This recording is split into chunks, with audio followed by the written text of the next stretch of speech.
Guys अब जो हम नेक्स्ट करने जा रहे हैं उसमें यह है कि ये जो भी जितने भी फेजेस या स्टेजेस हमने पढ़े इनको एक दूसरे पर्सपेक्टिव से देखते हैं। तो उसके लिए ये डायग्राम है। अब ये जो है ये एसडीएलसी के 6 फेजेस के बारे में ये बताता है।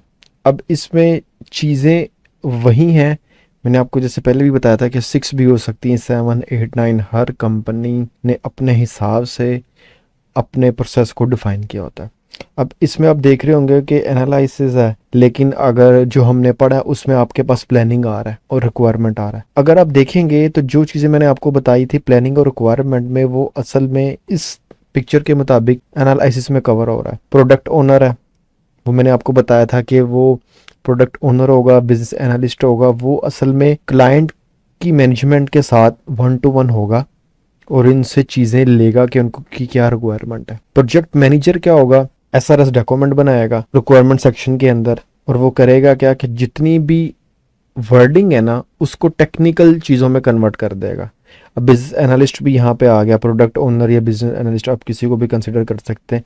सीटीओ, चीफ टेक्निकल ऑफिसर, आप ये भी एक पोस्ट डिफाइन कर सकते हैं कि जो सिर्फ टेक्निकल चीज़ों को देख रहा होगा। इसको सिस्टम साइड का भी पता होगा, डेवलपमेंट साइड का भी पता होगा, नेटवर्क साइड का भी पता होगा, टेस्टिंग साइड का भी इसको आइडिया होगा, डेवऑप्स साइड का भी पता होगा, जो कि बिग पिक्चर में हर फील्ड को देख रहा होगा कि किस तरह से हमने पूरे सॉफ्टवेयर हाउसेस को या प्रोजेक्ट के एक फ्लो को लेके चलना है। तो एनालिसिस में जो है ना आपके ये सारे पर्सन आ जाएंगे, इनमें से एक भी हो सकता है, 2 भी, 3 भी, ये आपकी कंपनी की रिक्वायरमेंट पर डिपेंड करता है।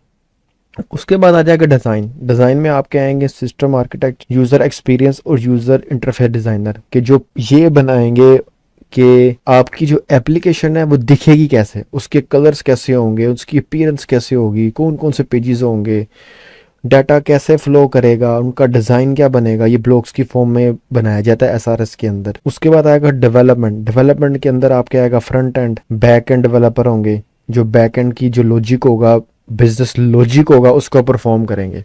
ये भी टर्म आप बड़ी सुनेंगे कि बिजनेस लॉजिक क्या होती है। किसी भी एप्लीकेशन जो चीज वो परफॉर्म कर रही है ना, वो उसकी बिजनेस लॉजिक है। अब बिजनेस लॉजिक आप इस सेंस में देख लें, एप्लीकेशन है, मोबाइल एप्लीकेशन है, बैंक की कोई एप्लीकेशन है।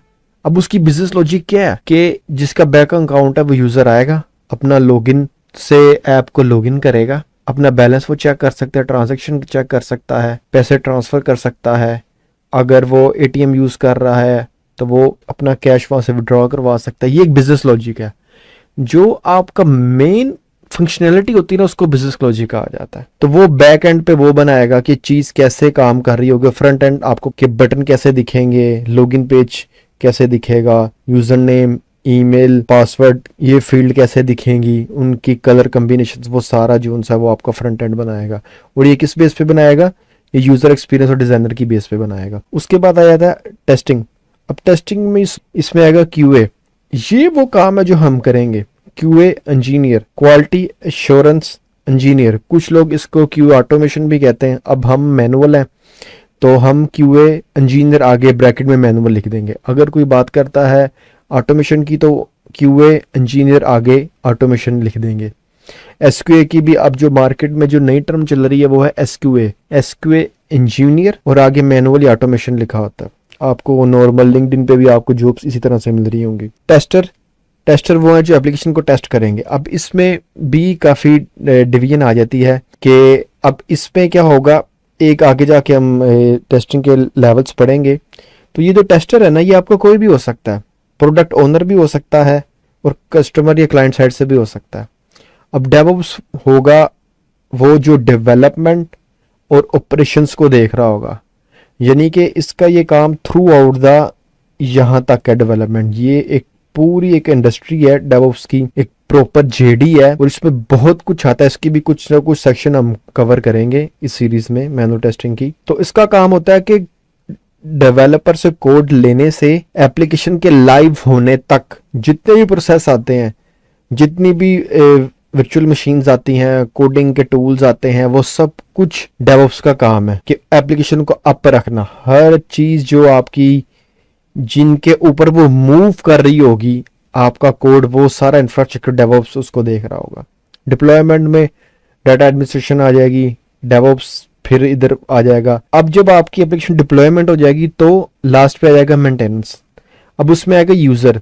यूज़र ये वो है जो कि एप्लीकेशन को यूज़ कर रहा है। अब इस केस में टेस्टर भी आपके मल्टीपल हो सकते हैं, क्लाइंट साइड से मैनेजमेंट भी हो सकती है, और यूएटी का एक कंसेप्ट आता है कि यूज़र एक्सेप्टेंस टेस्टिंग के हम एक अलग से इन्वायरमेंट बना के दे देते हैं जिसमें क्लाइंट जो उनसे अपनी एप्लीकेशन टेस्ट करता है और फिर हम उसको रियल इन्वायरमेंट में जाकर डिप्लॉय करते हैं।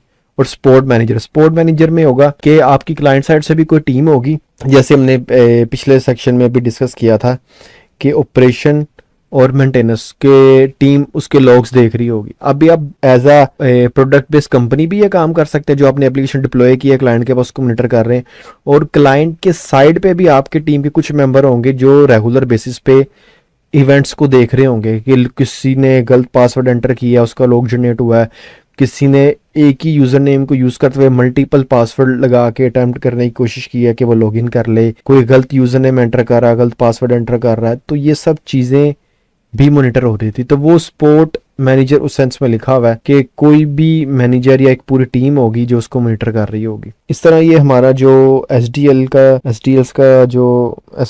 का जो एक पूरा सेक्शन है वो हमारा कंप्लीट हो चुका है। Thanks for watching this video.